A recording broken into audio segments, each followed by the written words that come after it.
Malin Andersson was stuck in thousands of pounds worth of debt after leaving the Love Island villa. The then makeup artist was 23 years old when she starred in Season 2 of the ITV dating show in 2016. She had recently discovered lip filler and Botox and would regularly splash out to have her face injected and plumped. Only she didn't have the money in her bank account to pay for it. Instead, Malin would stick the bill on credit cards.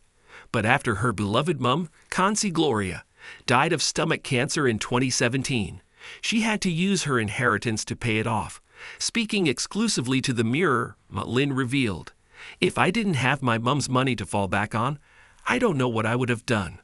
The reality TV star turned mental health campaigner, 31, said she wasn't worried about the money when she fell into the dangerous habit of using credit cards, but was later hit with a huge bill. "I wasted all my savings and got payday loans out for Botox and lip fillers in my early 20s. It was addictive and ridiculous," she said. You think those types of treatments are minor, a quick 200 pounds or 300 pounds, but I took out loans to pay for them, and they were like small pockets of debt. I wasn't worried about the money at the time. I didn't care. It wasn't like I was spending 10,000 pounds on big surgery. But that's the dangerous part of getting Botox and filler. Malin, who has joined Experian to highlight the financial reality of cosmetic treatments, continued, "I loved a payday loan. It cost me more to pay it back than what I took out. And then when my mum died, I had to use her money to pay it all off. I got stuck in the cycle. I was young, and I didn't care about the repercussions of what I spent my money on." New data from the credit reporting company found that popular reality TV programs like Love Island are having a direct impact on the beauty industry. According to their research, in the past 5 years, the number of beauty salons in the UK has surged by 31%, and the number of dental surgeries by 16%. "Going on Love Island massively affected my body dysmorphia, especially with all the online comments from trolls," Malin said. "Within a few months of leaving the villa, I had a full set of veneers, 2 breast uplifts, and liposuction. This time, however, Malin was offered the treatments for free and flew to a surgery in Turkey, which has now been shut down, to have her stomach slimmed, breasts lifted, and teeth shaved. Although it didn't cost her a penny, Malin says she should never have had it done. "I don't regret anything in life, but in hindsight, why did I want to damage my body? I didn't think about my breasts being used for breastfeeding. Now I've got fat deposits in strange places and my skin looks uneven," Malin said. "My breasts leaked pus and became infected quite quickly. I had to go to the NHS in England and get antibiotics. They were never resolved, so I went back to Turkey and they corrected my nipples.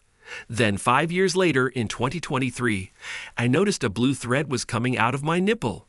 I started pulling it, and it kept on coming out. I called a top surgeon, and he removed it. It was the length of my arm. He told me that shouldn't have been in your boob." Looking back, Malin wishes she had not started cosmetic treatments at all. "I became delusional and kept thinking I needed more and more adjustments, and in hindsight, I could have saved money as well as avoided some of the damaging side effects," she said. "I shouldn't have followed the trend, and I wish I had just learnt to love myself, without seeking the validation of society and succumbing to the pressures that came with being on a reality show." 2 years ago, Malin started meditating and healing, and discovered the importance of self-love. Asked what she would say if her 2-year-old daughter, Xia, wanted cosmetic surgery in the future, Malin said, "Absolutely not. She doesn't need it. I'm hopefully giving her enough love, stability, and affection that she will grow up feeling loved and not want to change anything about herself because she is perfect the way she is." John Webb, consumer affairs expert at Experian, told The Mirror, "Cosmetic procedures have increased in popularity in recent years, meaning more demand and an increase in cosmetic treatments available on the high street. Lots of procedures come with credit plans, such as loans or even buy now, pay later agreements. Before booking any appointments, it's important to ensure you're comfortable with any repayment plan you decide to apply for. These procedures can be costly, so make sure you've explored your options and make sure it's affordable. If you're considering paying for treatment on a credit card or loan, then it's incredibly important to think about a repayment plan alongside any long-term health effects.